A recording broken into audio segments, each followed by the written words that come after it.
கடவுள் அருள் YouTube channel அனைத்து நேயர்களுக்கும் திண்டுக்கல் ஹரியன் சர்மாவின் பணிவான வணக்கம். அனைவருக்கும் ஆங்கில புத்தாண்டு நல்வாழ்த்துக்கள். எல்லோரும் இன்புற்றிருக்க நினைப்பதுவே அல்லாமல் வேறென்றும் யாமறியையும் பராபரமே. கணபதி என்றிட கலங்கிடும் வல்வினை, கணபதி என்றிட காலனும் கைதலும், கணபதி என்றிட கர்மமே ஆதலால் கணபதி என்ற கவலைகள் தீருமே. பூத்து குலுங்கும் இந்த புத்தாண்டு 1/1/2026 12 மொத்தம் 1, 2, 3 குருவின் ஆதிக்கத்தில் இந்த புத்தாண்டு பிறக்கிறது. எப்பொழுதுமே புத்தாண்டுங்கிறது கன்னி லக்னத்தில் தான் பிறக்கும். நட்சத்திரங்கள் மாறலாம். இந்த டிப்பு ரிஷபராசி, கன்னி லக்னம் ரிஷபராசி அப்படின்றது ஒன்றுக்கொண்டு திரிகோணங்கள் ஏறி இருப்பது ஒரு சாதகமான விஷயங்கள் தான். காலபுருஷ பாக்கியஸ்தானத்தில் ராஜ கிரகங்கள், புத்திக்காரகன், சுகபோகக்காரகன், இவங்க எல்லாம் சேர்ந்துருக்கும்போது ஒரு வகையில் ஒரு அற்புதமான நல்ல விஷயம் என்று நாம் இதை சொல்லலாம். ஏன்னா சூரியன், செவ்வாய், புதன், சுக்கிரன். சூரியன், செவ்வாய் என்பது அரசு ஆட்சி சம்பந்தப்பட்ட விஷயங்கள். புதன், சுக்கிரன் என்பது சுகபோகம், காதல், களியாட்டங்கள், இவை அனைத்திற்குமே உள்ள ஒரு தன்மை. போதாக்குறைக்கு அந்த ஸ்தானாதிபதி குருவேர் அதை பார்ப்பது அது அவங்களோட ஆசாபாசங்களை அதிக அளவு தூண்டும். எதை செஞ்சாலும் ஒரு பிரமிப்போடு பிரம்மாண்டத்தோடு இயங்கக்கூடிய ஒரு காலகட்டம். எச்சரிக்கை என்பது சற்று எதிலையுமே இருக்கணும். நம்ம அமிர்தத்தையே அருந்தினாலும் அதில் சற்று எச்சரிக்கையாக, அளவுக்கு மீறினால் அமிர்தம் நஞ்சுன்னு சொல்லுவாங்க. அந்த வகையில் அந்த தன்மையை நமக்கு கொஞ்சமாச்சும் நம்ம பார்க்கணும்.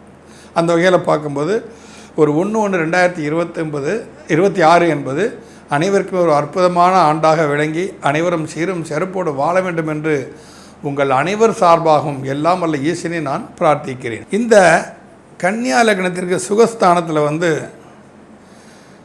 சூரியன், செவ்வாய், புதன், சுக்கிரன் பாக்கியாதிபதி, லக்னாதிபதி, கர்மஸ்தானாதிபதி, அஷ்டமாதிபதி, 3 என்று முயற்சி ஸ்தானாதிபதி, இவர்கள் பாக்கியாதிபதி, இவர் எல்லாருமே இணைந்திருப்பது என்பதுன்னா ஒரு புதுவிதமான முயற்சியினால் இந்த உலகத்தில் உள்ள மக்கள் அனைவருமே பல நற்பலன்களை அடைவதற்குண்டான சாத்தியக்கூறுகள் இங்கே இருக்கின்றன. 7ஆம் இடத்தில் உழைப்புக்காரகன் சனி பகவான் அமர்ந்திருக்கிறார். அப்போ உழைப்பில் மக்களின் கவனம் அதிகமாக சேர்ந்து உலகெங்கும் இந்த உழைக்க வேண்டும் என்ற ஒரு உன்னத தன்மை வெளிப்படும், கட்டியமாக வெளிப்படும். குருவோட பார்வையினால் ஒரு ஆன்மீக எண்ணங்கள் மேலோங்கும். இங்கே என்ன அப்படின்னு சொன்னால், அரசியல்வாதிகள் சற்று தங்களுடைய ஈகோவை விட்டுவிட்டு மக்களுக்கு பயன்படுமான விஷயங்கள் எதுவோ அதில் தனது மனதை செலுத்தினால் அது மக்களும் இன்புறுவர், ஆட்சியாளர்களும் நிலைத்து நிற்கக்கூடிய ஒரு சந்தர்ப்பம் அவர்களுக்கு வரும். இந்த குரு அதிசாரமாகி இந்த வருடம் பூராம் ஒரு 3-4 ராசிகளுக்கு 4 முறை பயிற்சி செய்கிறார். மிதுனத்திலிருந்து கடகத்துக்கு வருவார். இப்போ மிதுனத்துக்கு போகிறாரு. மிதுனத்து கடகத்துக்கு வராரு. கடகத்துலேருந்து சிம்மத்துக்கு வராரு. சிம்மத்து மறுபடியும் கடகத்துக்கு போவார். இந்த புது வருடம் ஆரம்ப காலகட்டங்கள் அந்த மாதிரி தான் இருக்கும். அப்போ 4 முறை ராசிகள் மாறினால் குருவின் ஸ்திரத்தன்மையற்ற தன்மை இருப்பதால் மேல் அதிகாரத்தில் உள்ளவர்கள், ஆட்சியர்கள் ஒரு ஸ்திரத்தன்மையற்ற முடிவுகளை, எதிர்பாராத விதமான முடிவுகளை எல்லாம் அவர்கள் எடுக்க வேண்டியது வரும். ஏன்னா திடீர்னு ஒரு இன்சிடென்ட் நடந்துருச்சு அப்படின்னு சொன்னால் அந்த நேரத்தை நம்ம பிளான் பண்ணிவிட்டு யோசிச்சுட்டு உட்காந்து தான் முடியாது. சடன் ஆப்ஷனுக்கு இப்போ பேரிடர் வந்துருச்சு அப்படின்னு சொன்னால் அதுக்காக நிதியை நம்ம கடன் கேட்டு உலகம் வங்கியெல்லாம் அலைய முடியாது. அந்த நேரத்தை இருக்கிறத வச்சு நம்ம இந்த பேரிடரை சமாளிக்கணும். அந்த தன்மை தான் அரசாங்கம் செஞ்சுக்கிட்டு இருக்காங்க, நல்லாவே செஞ்சிட்ருக்கிறாங்க அந்த விஷயத்தை.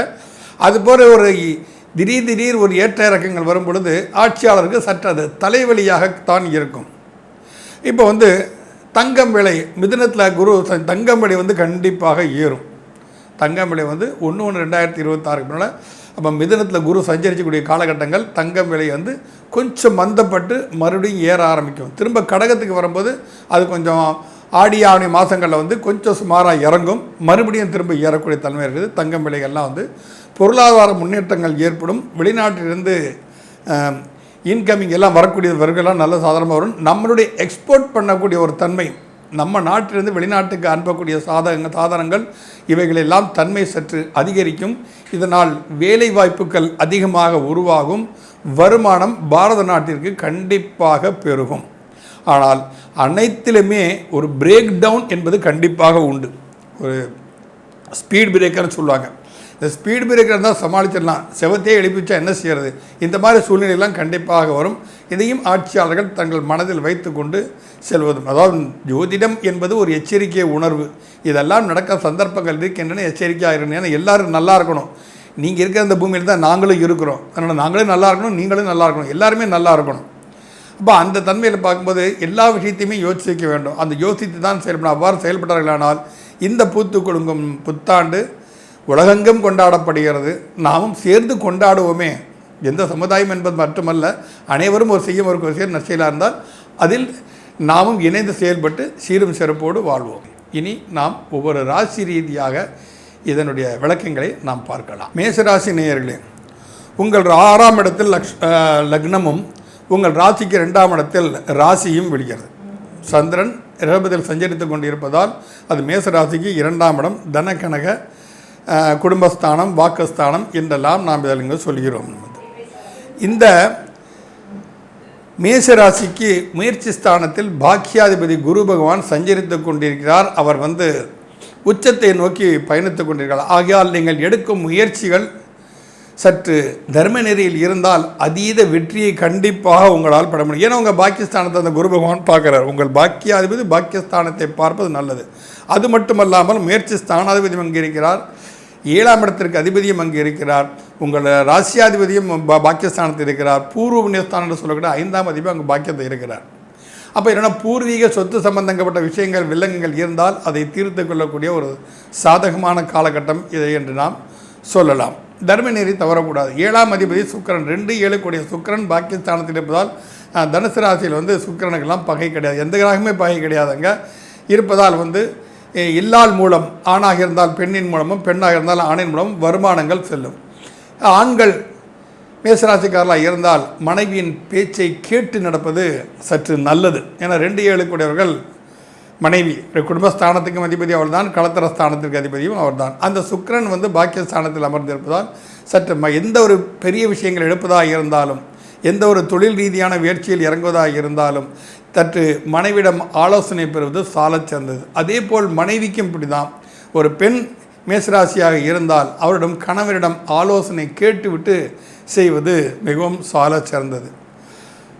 வயதானவர்களாக இருந்தால் குழந்தைகளிடம் கேட்கலாம். ஏன்னா பூர்வ புண்ணிய ஸ்தானாதிபதி அங்கே உட்காந்துட்டு இருக்கிறார், ராசியாதிபதி உட்காந்துற உங்களுக்குன்னு தனி சிந்தனை கண்டிப்பாக இருக்கும். நீங்களே திறம்பட செயல்படுவீர்கள். ஏன்னா குரு உங்களுக்கு சப்போர்ட் பண்ணுறார், பாக்கியாதிபதி குரு சப்போர்ட் பண்ணுறாரு.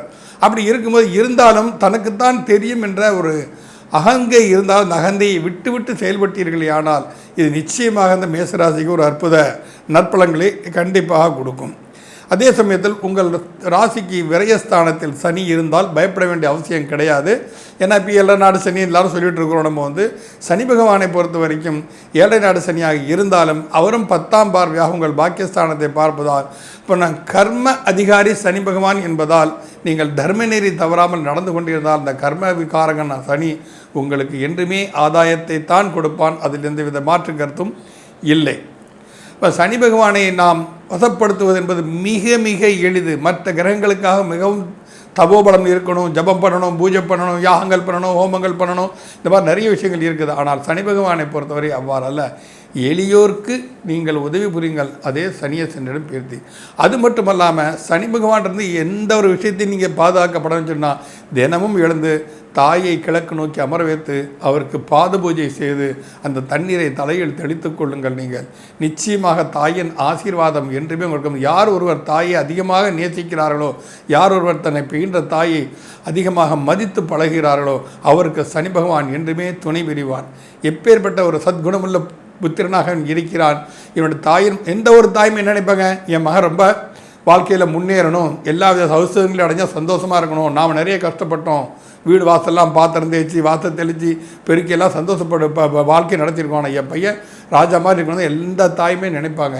அந்த அப்படி எண்ணம் உள்ளவங்களுக்கு சனி பகவான் என்றுமே துணை புரிவார். அது மட்டும் இல்லாமல் வீரியக்காரகன் ராகு உங்கள் ராசிக்கு 11ஆம் இடத்தில் அமர்ந்து கொண்டு உங்கள் ராசியை பார்ப்பதால் ஒரு உத்வேகம் உங்களுக்கு கிடைக்கும். ஒரு உத்வேகத்தோடு நீங்கள் இதில் செயல்பட முடியும். ஆக உங்கள் ராசியை பொறுத்த வரைக்கும் சனி பகவானின் பார்வை, குரு பகவானின் பார்வை, ராகு பகவானின் பார்வை, அது மட்டும் அல்லாமல் 4 கிரகங்கள் ராஜ கிரகங்கள் இருப்பதால் ராஜா போன்ற வாழ்க்கையை மேசராசிக்காரர்கள் கண்டிப்பாக இந்த வருடம் அடைவீர்கள் என்பதில் எந்த மாற்று கருத்தும் இல்லை. ஏன்னா வரக்கூடிய தமிழ் வருஷ பிறப்பிலேயே வந்து உங்களுக்கு செவ்வாய் தான் ராஜாவாக வர்றாரு, அப்புறம் குரு சேனாதிபதி அது சந்திரன் வர்றாரு. அதனால் வந்து இது எல்லாமே உங்களுக்கு ஒரு சாதகமான அமைப்பை கண்டிப்பாக கொடுக்கும். இந்த மேசராசிக்காரர்கள் எல்லாம் வழிபட வேண்டிய விஷயம் என்று சொல்லப்போனால் மாதா பிதாக்களை வழிபடுங்கள். முதல் கடமையாக அதை செய்யுங்கள். தினமும் எந்திரிச்சு வெளியே போனால் அம்மா அப்பா கணக்கு பார்த்து நீங்கள் சொல்லி அவங்களோட காலை விழுந்து ஆசீர்வாதம் வாங்குங்க. நீங்கள் அற்புதமான நற்பணி. ஏன்னா பஞ்சமாதிபதி ஆகிய சூரியன் பாக்கியஸ்தானத்தில் அமர்ந்திருக்கான். காரகோ பாவனாஸ்தி என்ற தன்மைங்கிறது ஒரு இருக்குது. ஏன்னா 9ஆம் இடத்துல வந்து 9ஆம் தந்தை காரகன் வந்து சூரியன் இருக்கக்கூடாதுன்னு ஒரு ஜோதிட விதி இருக்கிறது.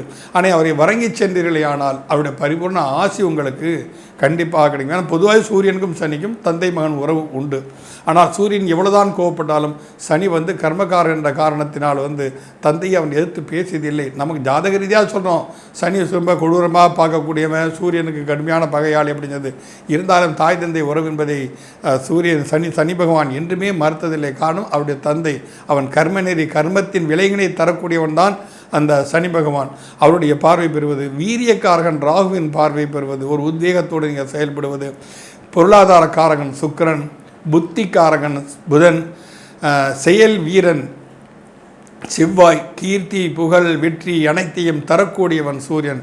மேசராசிக்கு ஒரு அற்புதமான ஒரு ஆண்டு என்று தான் சொல்ல வேண்டும்.